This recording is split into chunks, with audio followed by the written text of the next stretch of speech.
Time to check in with Fox Rochester's Hannah Welker. I'm going to avoid the Gone to the Birds thing this morning because it would be just too easy. It would. So I will do that. Good morning, Hannah. Good morning, guys. I'm here with the blue and gold macaw. This is Simon. They say he's a gentleman. That's why they put him right on my arm. We called each other. That's why we matched. Color coordinated today.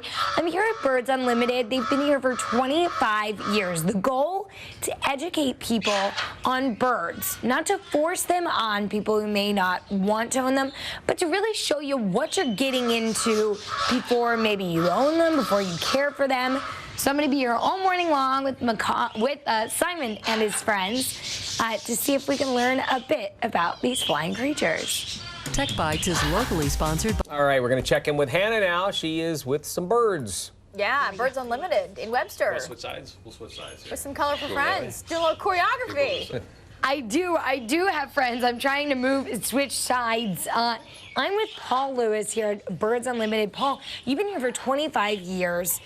What is the mission of this place? Because you walk in and you're like, okay, all these birds, but why? Why do you love doing this? Well, the animals themselves are great, but I wanted to create an atmosphere that if you own a bird or have a bird or just want to see birds, we have everything in abundance in here. A lot of birds, a lot of cages, a lot of toys, all the food you would need, and it's just there's nothing like this between Buffalo and New York City. Now, who's this guy? This is Simon. He's a green-winged macaw. Excuse me, Sparky is a green-winged macaw. He's about 24 years old, and she's been with us the whole time. 24 years old. Now, what's the normal lifespan for a bird? Normal lifespan is probably around 20, 25 years, but they can live certainly 40, 50 years. Would be an old macaw. And so, what are you going to show me this morning? We've got all kinds of birds. We're going to put a bird on every segment, maybe. We got all kinds of stuff. Cockatoos. We're going to get a hornbill. You're going to feed a hornbill this morning. So. Okay. And a question: have they gone to the bathroom already this morning? Like, I'm good. I'm good. Well, some of them have, so we can get you covered if you want. Well, you know, I didn't bring a change of clothes. All right. You know, that kind of thing. Okay. I'm just kidding. And later we're going to have kind of a local celebrity too. Disco the parakeet will make an in-store appearance here. So. And he's really a national celebrity too. Wait till you guys meet this parakeet. All over YouTube. All over YouTube. And going to a national television broadcast. Right. I'll show you what that is coming up on Fox Rochester. Oh. Wow. Being upstaged by a bird. All right. I wanted to learn the difference between a macaw, a parrot, toucan, right? Isn't there a toucan?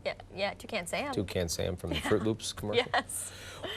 So we'll have to ask her about We're that. in for some education. When we come back, your morning rush, all the news you need to start your day. Birds Unlimited has been in the Rochester area for 25 years. Its goal is to educate people on how to treat and care for birds. Hannah live at the shop in Webster this morning with more more on how that works. Hello, Hannah. Hi. Wait, Paul, explain what bird this is that I'm holding now. That's a sulfur-crested cockatoo. Okay. Sorry. I didn't mean to scream. Is he okay down there? He's fine down there. He's fine. Well, he didn't like me. This one. Explain what this one is. This is a Solomon Island eclectus parrot. We know it's a female because it's red and blue. The males are all green. So. Okay, now you said this one's a little quieter, maybe not. A little quieter. She's kind of new to the store here, but overall, it's not a beginner's bird. It's a little bit more difficult bird to keep as a pet. Now, Doug Embledge asked me a question last time. He said he wants to know the difference between like a macaw, a parakeet, a parrot. You know what? When you explain to people, because I look at a bird and I say, okay, that's pretty, but I don't know exactly what the name is. Sure. Basically, there's about 350 species of parrots, of which lovebirds, parakeets, macaws, cockatoos all fall into that group of birds as parrots. There are cockatoos. There are different types of parrots, but all those are parrots, including parakeets, the little $20 parakeet, cockatiels. They're all parrots. Wow. So that is the big umbrella, but then there exactly are tiny different types groups of it. Well, there you go, Doug. There's your answer. This behind us is a macaw. That is a macaw. That's Sparky. And then these birds over here. Those are African grays, about the smartest of the parrots. Really? Best talkers going, yep. best talkers, that kind of determines. Perfectly clear. Well, it doesn't make them smart Really? necessarily, but they talk. They mimic well. So. What they say may not be intelligent, but being able to relay what people say is. Yeah, yeah. And That's they amazing. really do know what they're saying, some of these guys. They're pretty Wow. sharp. Maybe we'll try and get them to talk. Maybe Disco will talk for us later. Well, I'll toss it back to you guys. Doug, did that help a little bit? It did. You teach me something new every day. Well, good. I hope so. Very good. Thanks, Hannah. We have Where'd the other bird burning questions. It is. It's called the question of the day. Yes. And it helps you if you ever get on Jeopardy. To make great pets, Hannah is live at the shop in Webster to see how these birds are taken care of. Good morning, Hannah.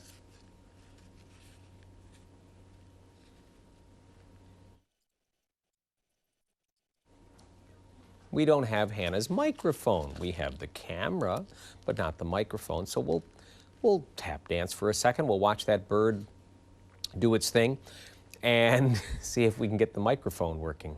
Oh, the bird's looking at me. No, not interested. Okay. There's Marty providing sound effects. That's very good. Thank you. I try. That's very good. All right, we cannot seem to find the microphone. Okay. All right. Sorry, Hannah, can you see us? Can you hear us? Can you hear us talking about you? Okay. Oh, so she's just going and doesn't know she doesn't have a microphone. The Okay. macaw or the egg? Oh, there we Do you got have any you. idea what came first? I really Paul? I don't. No idea.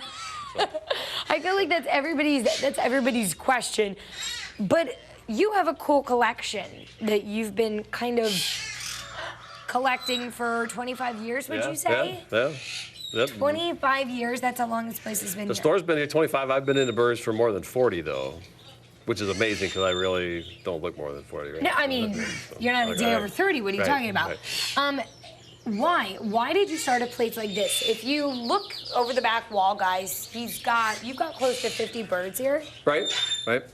And just, I wanted to, there was nothing like this around the area before. And people travel from Buffalo, Syracuse, Albany every week to come in here and find stuff that they can't get near them. And so I've created an atmosphere where people can pretty much come to like a bird heaven, you know, and get all the stuff they need, see the birds they want to see. So and we saw some birds up front earlier today. They're in like zoo enclosures. Yeah. And it's hopefully they'll breed for us and we'll have babies to sell. And a lot of those will be earmarked for zoos or whatever too. Yeah. So. No. Talk about the collection you have. These are eggs for what types of? Well, birds? just to show people how big of an egg their bird came out of. They're usually pretty surprised that finch eggs are. I mean, they're tiny. But they grow to good-sized bird in a matter of Yeah. weeks. This is a penguin egg. This is a Okay. goose egg. But Yeah. this macaw right here came out of an egg about the size of this here. Are you serious? Yeah. And that's how small they are when they first start. Yeah. So that's 10 weeks later it turns into this. So they grow quick. Birds have to grow very quickly. So. 10 weeks. Yeah. Now, let's look at this bird over here. I took a picture, put it on Twitter, and it looks so like fluffy, kind of disheveled. They're very awkward. Yeah, Awkward, they're yeah. just This is 7 weeks. about 7 weeks old. They're very klutzy. Their feet are huge for the size of them. But my in like another 3 weeks, he's going to look much like this one over here, all feathered up, a lot larger. So, That's unbelievable. and there's only a couple weeks difference between Look this at one and this one down here. In a little, Yeah, in a you can- little playpen. Oh Yep. my gosh. Now, what are they laying in? It's a recycled paper product that's safe if they ingest it, but it's kind of cushy when they want to lay down and sleep in it. Now, from this stage to the time they get taken or bought by somebody. They go from what something is like this into a cage where they're a lot more mobile. They're fully feathered. From there, we'll trim the bird's wings, and they'll go into a cage. They'll come out and play on the play gyms and get handled. A lot of these birds will have deposits on them, and we already know who the owners are in a lot of these guys. Wow. Well, in a little bit, we're going to show you some other birds, show you how they're fed, right? Yeah, we can do that, sure. Yep. Yeah, we're going to show you how they're fed and kind of explain the difference between a lot of these types of birds. And again, don't forget about Disco, the talking. Oh! Why do you do that to me? Just because. I'll toss it back to you guys in the studio. Oh, I was going to ask if Look at its the face. birds were nervous being on Fox Rochester, but then Hannah got Oh, quite I nervous. get it. I get it. Fox Rochester. Yeah. There's a fox in the bird store. Yes. Interesting. Okay, so gorgeous yesterday. Yeah, Gorgeous. the day before as well. And Today. Before and Gorgeous. Yeah. But what about tomorrow? Thank you, Mike. A trumpeter hornbill, native to South Africa. I know you knew that. Here in the U.S., you might find them in a zoo or a place like Birds Unlimited in Webster. Hannah is feeding one at the shop in Webster this morning. It's a lively place. Yeah, it's a really lively place, Jen, and we are actually standing over here with the camera away from the bird that we were just talking about. I'm gonna walk over, but it was hilarious during our last segment. Megan, he was a little afraid of the camera. Is that what you said? Yeah, I mean, she's having a good time, but she's a little nervous about the camera, so. I mean, you know, some people are camera shy, so I understand. Talk about the hornbill. How long has it been here? And really talk about the bird. Sure. So this is Malawi. She's a trumpeter hornbill, and her brother Bunga is over there with the rest of the birds, and they just turned 1 this month, and so they've been here for just about a year now. And what type of bird, I guess, is this in the parrot family? Is it So this is very unique because it's not in the parrot family like all the other birds here.